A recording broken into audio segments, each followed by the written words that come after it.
It's a spring day. There's a lot of pollen. The trees woke up and chose violence. Yeah, holy cow. Yeah. We got the camera, we got the photography, we got everything we need. I can smell rubber from bike tires. Mm-hmm. I can see tools and bicycle seats, red tape placed across the concrete floor in a straight line. Mm-hmm. And it's Monday afternoon, and I'm sitting across from Shawna Williams. Hey. Hi. Hi, good to see you. What is this place? This is Free Range Cycles. This is my bike shop in the Fremont neighborhood of Seattle, Washington. All right. So we're going to talk about a lot of things, but I'd like to start with talking about you. Mm-hmm. No pressure. No pressure. All right, here we go. Who are you and what do you do here? So, who am I? I am a bike shop owner. I run the entirety of this 790 square foot space and then the added space that we have on top, which pretty much doubles our square footage. As a person who works here, my jobs vary from janitor, taking out the trash, sweeping, to having conversations with customers about custom builds, to being the person that my employees go to when they can't figure something out or it doesn't make sense for them to spend the time figuring something out, to being on hold with customer service for hours at a time. So that's a snapshot of a day in the life. That's a day in the life. I love how you describe that, and we're going to dive in. How did you get here? Let's some origin story stuff. Bring us back. Great question. I've always really liked working with my hands. So, I mean, as a kid, I was always trying to fabricate things, glue things back together. Broken pottery that I found, I tried and put it back together. I really am driven by fixing things and problem solving. And so if there's some kind of origin story that we can pull from that, it probably started when I was a kid. Yeah. When I was in college, it was so new, everything felt so different, and I was definitely struggling with some anxiety and just some stress about fitting in and what I was supposed to be doing at college. And my brother, he very sweetly was like, I think we should fix some bikes together and let's do it. And so we bought a couple shitty bikes off Craigslist and started taking them apart and putting them back together, and something just kind of clicked. Yeah. So I can't say that in college I knew that I wanted to fix bikes. I was definitely I'm going to get a degree and then I'll do something with a political science degree. I'm not sure what. But after I graduated, I very much was I don't think I want to be a political scientist or a lawyer or any of the other obvious career paths that degree would allow for. And I was still working on bikes, still working with my hands. And so I decided to go to UBI, United Bicycle Institute. They have a 10-day intensive. And it was kind of just everything bikes in 10 days. And so it was really overwhelming. But I came out of that just wanting more. And so I kind of bluffed. Bluffed, I guess, is a strong word, but I definitely sold myself as really knowing a lot here specifically to the previous owner. And when she hired me on, it became very clear that I didn't quite know as much as I thought I did. But bless her, she kept me on. There was lots of tears, lots of I don't know if I can do this, lots of rocky montage moments where my skills were building up. And I stayed here after college for about a year and a half, almost 2 years. And then I went on to Bike Works in Columbia City, taught bike classes, taught kids how to fix their own bikes, taught bike tours that would be sometimes up to 2 weeks in length. Just me and 2 other staff and 8 kids riding their bikes for 2 weeks. And then the previous owner, Kathleen, told me that she was retiring. And I was 27 at the time. I hadn't ever seriously considered buying a bike shop. Yeah. But when she told me, I was kind of I was interested. Yeah. So in some ways that seems like a path of divergent moments, but I could see that through line. Yeah. It sounds like your brother was instrumental in some of this. Definitely. Yeah. Okay. Yeah. And I'm curious how the other people in your life reacted to that point at which you graduate political science, Totally. there must have been some people around you who were like, Shawna's going to be the lawyer in the family. Yeah. What was that like? I have to credit my family and my friends. They're all so supportive. They're all excited. And I think some people's families would be really frightened about that transition or concerned. But everybody close to me was like, yeah, do this. Like, when will you ever have another chance like this to own a bike shop? So, yeah. Wow. Can you describe any moment that you've had where you've thought, like, maybe I should have done that lawyer thing? Have you encountered that? And if you had, what does that look like for you? Maybe not the lawyer thing, but I've been tempted to divert again and pursue a more traditional path, a higher earning path for sure. The reality of this job is that it is incredibly demanding. It's really taxing. I don't have a lot of time and I don't make a lot of money. And so there's definitely been times where thinking about, I was 27 when I bought the shop. I'm 34, almost 35 now. I'd like to have a family. I want to have kids. There are ways in which my passion and devotion to the shop are kind of incompatible with the amount that I would want to devote to having a family. So there's a crossroads to be navigated there. Yeah, for sure. I get it. Yeah. I've been in similar moments, and we can pick those up later. So let's talk people. Mm-hmm. I'm curious, how are people involved in what you do here? I kind of like to joke that this job is 100% bikes and 100% people, because the bikes are always part of the equation. That's a given. But most of what I'm doing every day is interacting with people. It's having conversations from, can you help me fix my flat, to, I'm really looking for this in my new bike, to, I just had a baby and I'm scared to get back on the bike. Like, what's your advice? What's your insight? Can we make this more comfortable for me? Mm-hmm.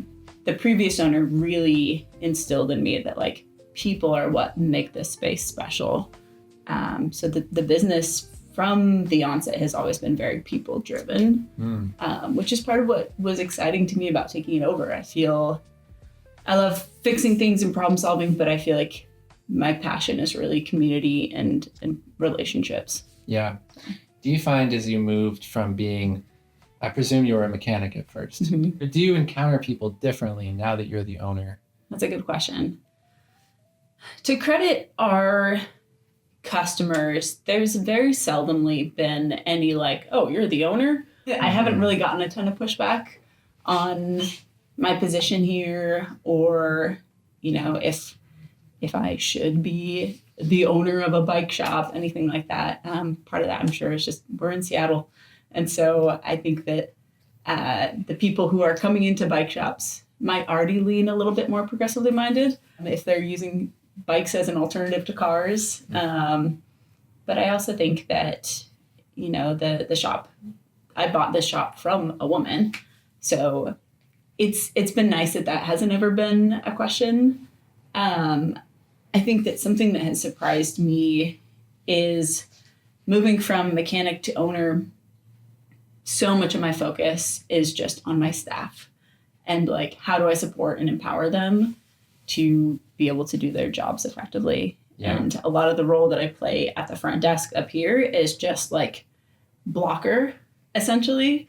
It's diverting anything that would detract from these two people who are also very much like in the like line of fire, I guess, so that they can continue to do their job smoothly and without interruption. So it's a lot of customer service, a lot of like, let me help you get that, and just kind of diverting the forward energy to the sides. Can you give us an example? Like, really ground it in reality. Make me feel like I'm in one of those moments for you. For sure. And you can use me okay. as like the customer who's about to derail everything. Okay. Well, I'll use you and two other people come in at the same time. Okay. This is actually an interview question that we came up with to kind of ascertain if somebody has the capacity to triage things appropriately. Interviewing with your staff or like who you might hire. We might hire. Okay.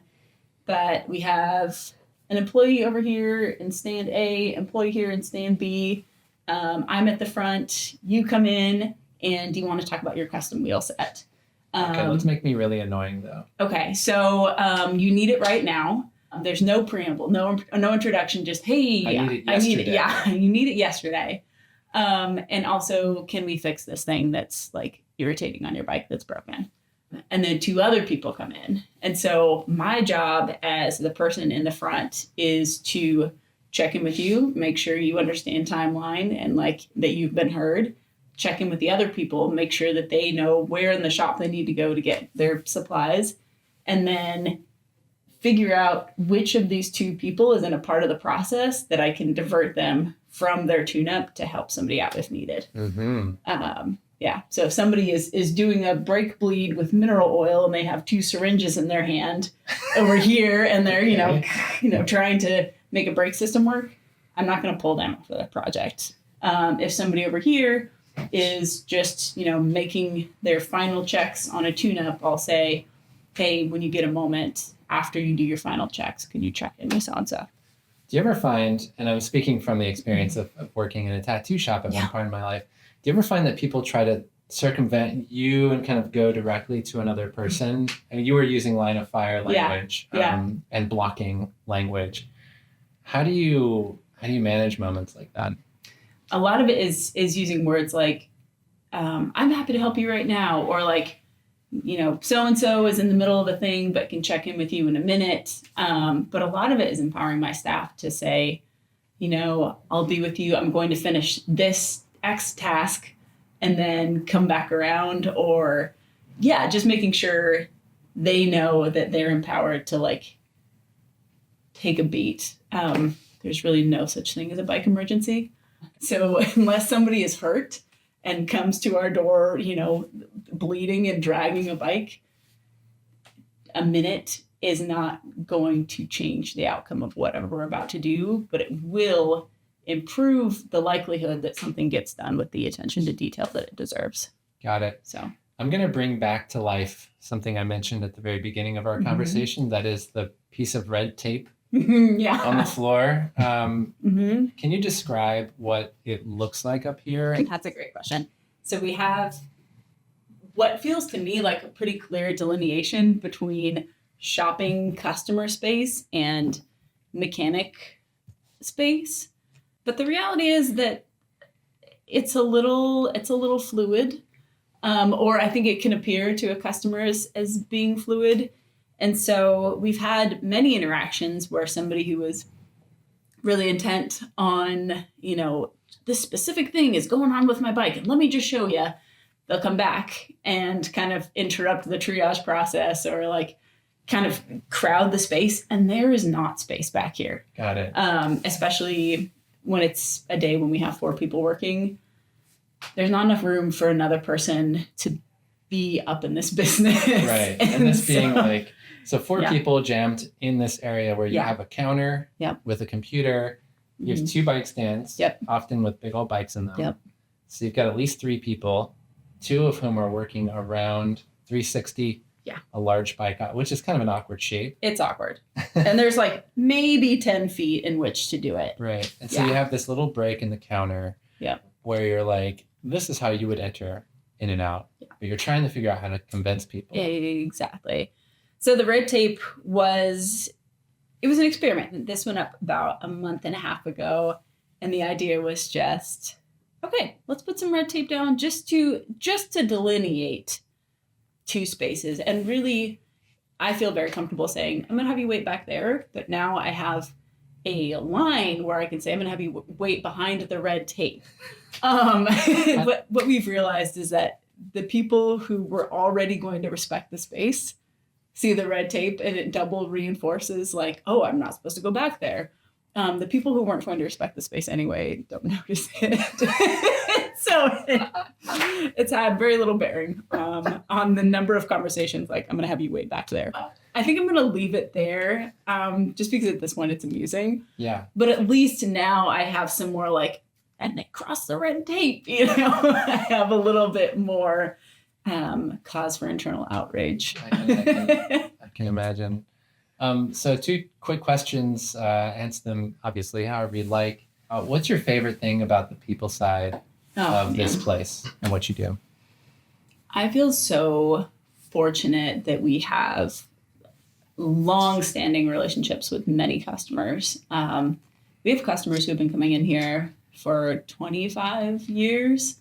And so to be able to have that trust and rapport with people, to know that their grandkid's name is Kyle and, Kyle's walking now or whatever it is, it's really special to me. Yeah. It's really special to just have that trust from people and to know their lives and feel like we're in community together. I think it also is pretty incredible that we have so many femme, trans, non-binary folks who come here specifically because they feel welcome. And they feel welcome because that is the precedent that the previous owner, who was a queer woman, set, and also that is a huge value that my employees and I talk about all the time. So, yeah, there's a lot there. I would just ask, and this is going to sound like a really obvious thing to you, but can you unpack why that is special, or you've described it, I think, as unique? Yeah. Why is that a thing that you need to establish? Yeah, that's a good question. The cycling industry has traditionally been very male dominated and male oriented. I mean, women weren't even allowed to ride bikes until about 130 years ago. So it's a relatively new frontier for anybody who isn't a cis man. And I think it feels important because I think that bikes are one of the most incredible tools for liberation, for mobilizing yourself independently that we have. So I think creating a space where people who have been othered feel welcome and feel like they can not only have the right to exist and to be cyclists, but that we encourage that. I think it feels incredibly important to me. Yeah, that does help segue to the next thing. Because I am really fascinated about bodies, and I'd like to talk about how bodies show up in your world. Yeah. How are bodies involved in what you do? I was just talking about this in therapy, actually. The bike shop is fascinating because I think that people develop very personal relationships with their bike. And so because they have this power to mobilize you, make you feel free, they're also very intimate. And so just by nature of working on something that you are putting the most intimate parts of your body on. Like your fingers? Yeah, like your fingers. Fingers, crotch, feet, butt, you're touching the bike. And so already that's a vulnerable place. But there's a funny aspect to the bike shop where people come in and will interact with us as if we're healthcare professionals, because of those that intimacy that you have with your bike. A lot of times it leads to discomfort, pain points, saddle sores, etc. And it is not uncommon. In fact, it happened this weekend for somebody to come in out the gate, no introduction, and say, "So I've been riding my bike a lot and my crotch hurts. So what can you do for me?" Yeah. There's no preamble. There's no "Hey, my name is, do you mind if I talk to you about this?" It's just you guys are professionals. I trust you with this. This is happening to me. Yeah, I can't think of any other context where that happens except for a doctor's office, but at least they have a chart, they have your name and a little bit of information. But there's a lot of trust in this space that, we will be able to see and honor what's happening with your body because we know what's happening with this thing that you intimately connect your body to and trust. So it sounds like a lot of people have this trust with you and the shop, and maybe they've been around for a long time. Maybe they just walk in and get it somehow. Can you describe how you think that trust could be like tested or eroded? For sure. What does that look like? Their trust of us specifically. Yeah. What do you think would make that conversation go south? We can focus on just a saddle conversation first, because I think that is where a lot of people come in and like have questions. We have a saddle library program where folks are able to rent out saddles for a week and test them, and then they come back and give us feedback about what's happening with their bodies. I think if we had somebody come in with feedback and say, you know, this specific thing is happening with my body, you know, I'm getting saddle sores here or whatever. If there was any kind of like perceived, ew, gross, that I think that could really feel like a rejection. I think if there is a tone of dismissal of like, just deal with it, or like, yeah, I don't really know, like, sorry, I think that could also erode trust. And, you know, there is also just the fact that like some people only are interested in talking to people who are their same gender. And so I think that some people, you know, can be scared if they're femme person, they might not want to talk to a cis dude about what's going on with their vulva. Right. So I think there can be some like trust testing there as well. Yeah, I can imagine a situation where someone comes in, say an older guy, right, and is interacting with you, and he's like, "Oh, you're like my daughter's age. I don't want to talk to you about that." Yeah, right? Yeah. Which is funny. You know, I have found that the older guys do not have a problem telling me exactly what's going on with their bodies. Okay, that checks out. I'm just like older women though, they might not want to talk to the guy who works at the bike shop about like, you know, thinning vaginal tissue. That might be really scary. Yeah. So there's definitely some trust that has to be built up there, and I think there's a lot of validation and a lot of like deep listening work that has to be done that has nothing to do with bikes. To really establish those relationships. Yeah. I think another thing that is inevitable in this space is that people aren't trusting us with their lives. If we don't fix somebody's brakes correctly and they have to stop suddenly at a traffic light or, you know, at an intersection and they can't, that's on us. So everything we do here could potentially, if we don't do it correctly and with enough attention, it could very much lead to somebody getting injured or worse. So yeah, you make me recall what you mentioned before about, you didn't use the words faking it till you make it, but when you came in to get that job, you're out of school, you're thinking, I need to do something else. You go through this program, you learn a lot, and then you're like selling yourself for a job. Yeah. Did you find, and on the safety side of things, were there moments where you were feeling a little bit like, I don't know, like you're over your skis, as they say? Absolutely. Do you remember any specific moment?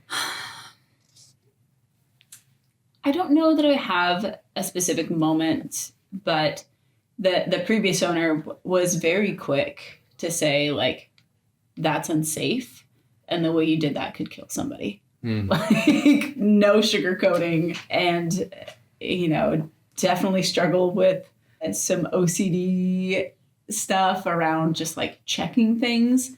And so there was a very intense time the first couple of years of owning the shop. It's all me, you know, like the liability, the responsibility ultimately falls to me. It got really intense sometimes, just being like, I would wake up in the middle of the night and be like, did I check that brake? Is it actually tight? Are those pedals actually on? And just have this like recurring theme of things that I might not have done correctly. It's gotten better for sure. We've instituted more checks and just like more processes by which, you know, I guess I am ultimately responsible, but I know that everybody else is also looking at the thing that I've done and vice versa.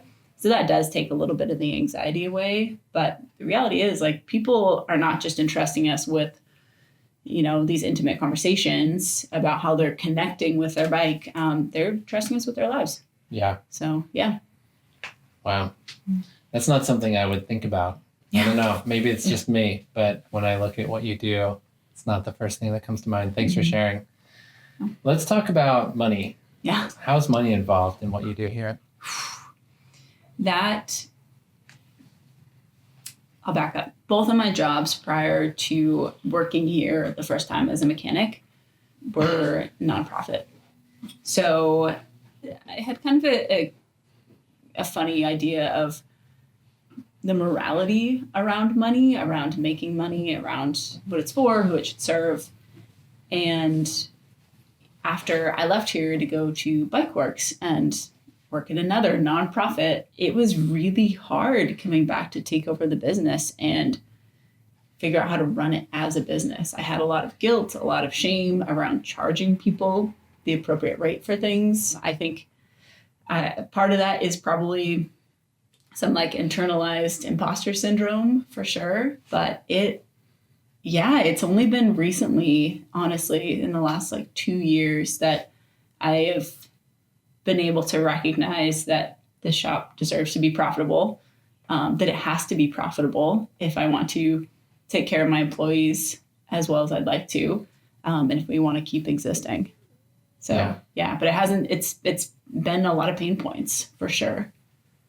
Can you describe one of those pain points? I mean, you did just tell us a lot. But I'm interested in getting more to like what that looks and feels like. I think there was a time a few years ago when I still wasn't charging customers what we needed to charge them realistically to cover our expenses. And there was a winter where I didn't have enough cash saved up and I paid my employees out of my savings. Because I was still in this mindset of like, we need to like play small and we need to not make money because that would be bad. So I've done a lot of unpacking since then, realizing that I also put a lot of my time and effort into this and I also deserve to be able to afford to live. But that was a real wake up moment. Yeah. Like, oh, okay, I have a very small amount in savings, and because I didn't fully believe that we deserved to charge more, I ended up literally paying the price. Wow. So beyond that moment, is there anything that you can recall about, I don't know, learning to, in your words, like deserve profitability? Like, what does that transformation look like? Again, credit due to our customers. Anytime I've timidly had to float the idea that like we have to raise prices because it is the middle of a pandemic or it is massive tariffs coming down the line, they have responded so positively. From yes, we love this shop, we want to see you succeed, to like, please take my money. So that has helped a lot. Just kind of to redefine my relationship around the shop and realize that people really do want it to not just exist, but thrive, and they want me to be successful. Yeah. Has been tremendous. I'm interested in learning about how you, as the owner of this place, have conversations about money with your employees. That's a really good question. What does that look like? We, as far as their pay, we have an employee handbook that details within the bands of pay that they can expect based on experience, tenure, and cost of living. So I try and make those really transparent. I want people to know what they can expect and also, what they want to shoot for. And then we have yearly conversations around pay raises, whether it's a cost of living pay raise, hey, you've taken on a lot more work this year, pay raise, those types of things. Yeah. Yeah. Have you ever had a moment where money seems to get involved or in the middle of something that you're trying to do in a way that you don't like? I definitely have conversations with my employees around like, we can't afford that right now. If it's winter and tune-ups, tune-up schedule is a little bit low. We aren't selling as many bikes or as many products. We have pretty frank conversations. We have Wednesday meetings every 2 weeks, and it's kind of like, okay, here is what we're going to start putting on the cart. Here's the max threshold of money we can put, into X, Y, and Z buckets this month. If you have tool orders that you need for your personal bench, get them in by this date. After that, we're not making orders, things like that. And so I try to be pretty transparent with them about where we're at. Yeah. This conversation has got me curious about skills. And you've mentioned that your work is 100% bike and 100% people. Yeah. You've also described how your work from your trajectory going from mechanic to owner has involved some new experiences on the people front of things. What do you think counts as a really top set of skills for someone that would come in and want to be a part of what you're doing here? That's a great question. Awareness of space is a really big one. We kind of joke that this is it operates kind of like a submarine. So everybody has to really know how to move through the space in a way that isn't interruptive. And that includes voice modulating, when to talk more loudly, when your conversation is not the dominant conversation that needs to be happening. We also look for, kindness is a value. People who can explain something to somebody without coming off as condescending, people who are curiosity driven and motivated to understand where somebody's coming from and to be able to put themselves in their shoes. Those are definitely big factors. There's a very acute need to be able to synthesize.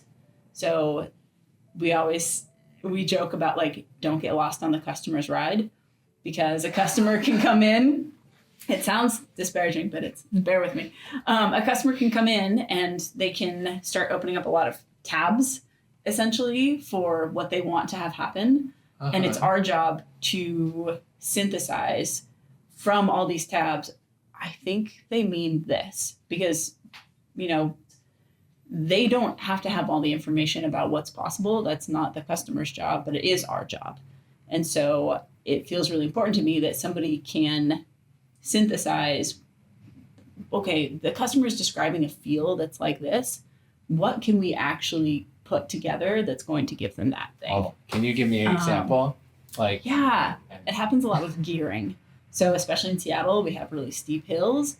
So we've had customers say, I want gearing that's like this, or I have these 3 chain rings in the front and it's still not enough. So how do we get me lower gears? And a lot of times they don't have the information to come up with a really straightforward solution, which is why they're coming to us. And so there can be some convoluting, wading through X, Y, and Z options that they have and presenting them with maybe a different type of technology, like a smaller, more compact 2 chainring solution that's optimized for mountain bikes, but they'll get them the gearing that they want. Yeah. So if we get lost on their ride, it can become okay, I know that you're saying you want these exact numbers, but they might not have the full information of how that would translate to the feeling.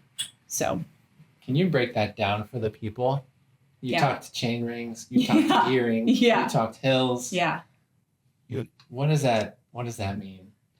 I think I know what it means. Essentially, we have to be aware of, one, what somebody is looking to do with their bike, where they're looking to do it, and the strength or effort that they want to put into their bike. So if they have, say, a set of gears in the front that makes pedaling too hard for them, that probably won't align with their goals if they want to carry a lot of stuff, carry a kid, and bike up to Queen Anne Hill every day. Right. So our job is kind of synthesizing, okay, you have this, your goals are these. How do we change things on the bike front to get it to align with your goals in your life? Yeah. Have you found that you've grown in the capacity to synthesize? Good. Yeah, tremendously. And it's actually a problem sometimes, because I definitely, in my lesser moments where I feel really strapped for energy and time, my brain goes into flowchart mode, where customer says this and okay, you need this. And the result is that sometimes people don't feel heard or listened to.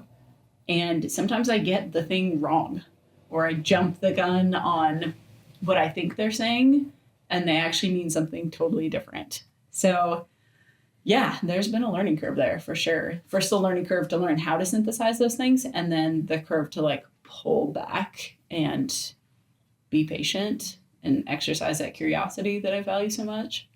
It makes me remember when you were talking about a saddle conversation, Yeah. right? And if someone comes in and tells you something, and you were earlier describing the desire, right, to make sure that that person felt heard and that built trust. Yeah. And here you're describing, it seems to me, a moment where you could accidentally erode some of that trust by, I don't know, jumping the gun on someone Totally. and just being like, oh, you need this and this, and that's not happening because of your saddle. It's actually happening because of your shoes or whatever. Yeah. Right? Yeah. And it's damaging to that relationship for sure. My staff, I have a lot of appreciation for, because there's a lot of mutual trust in being able to give each other feedback. And I always want them to give me feedback. And I remember one moment in particular where a gal came in and was kind of like, you know, hey, like I'm looking for, I think it's this type of disc brake pad, but I'm not really sure. And I had this very like short, curt moment where I was like, you need these. She had this like crestfallen look on her face.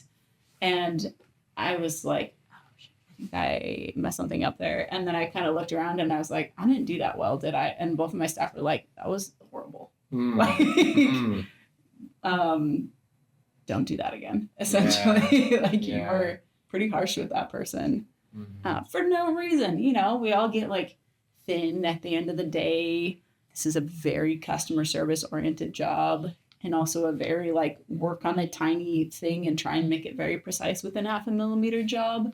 So frustrations can build up, but I don't want to have those types of interactions. I want to come from a place of curiosity and a place of like patient listening. Yeah. I'm thinking back to the Shawna who always likes to build stuff, or rather puts pots together when they break as a child.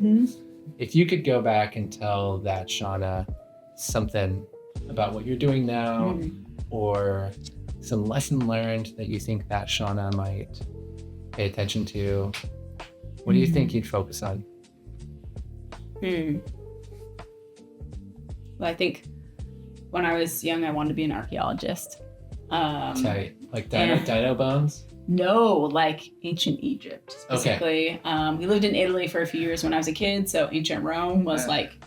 I was thinking paleontology. I didn't care about dinosaurs. I was using the wrong word. Well, actually... but I wanted to be an archaeologist. Okay. And then I took this career test in 6th grade that said I would be a good bus driver. And so weirdly, this job to me kind of fits at a strange intersection of both of those two. I'm doing a lot of investigating about how something is worn and how it got worn and what that might say about somebody's bike riding style. I'm doing a lot of cleaning of dirt off of parts and components, and I'm working in transportation. As far as advice, it's a good question. I would probably say you don't have to do it alone. I think for a long time with this kind of internalized imposter syndrome, I've had this idea that I need to do things on my own, and if I ask questions, then that's weak, or that just proves that I don't deserve to be here, or that I don't know what I'm doing. And the reality could not be farther from the truth. And I've spent the last year every week trying to meet up with an expert in their field and get coaching on some aspect of the business. Seattle offers 10 free hours of bookkeeping, marketing, and operational coaching with experts. So I'm getting 2 hours of free bookkeeping coaching on Wednesday morning. That's awesome. Yeah, I think just this idea was so pervasive that I should make no money. And when things are hard, I just need to be better at doing things was really a double whammy. And I think since I've kind of stepped back and realized, I do need to live, and so do my employees, and it's okay to not know what I'm doing, it's opened up a lot more of a sense of freedom and possibility in the shop than I had previously. That's perfect. So the last question is, what's the one thing you wish people knew about what you do here?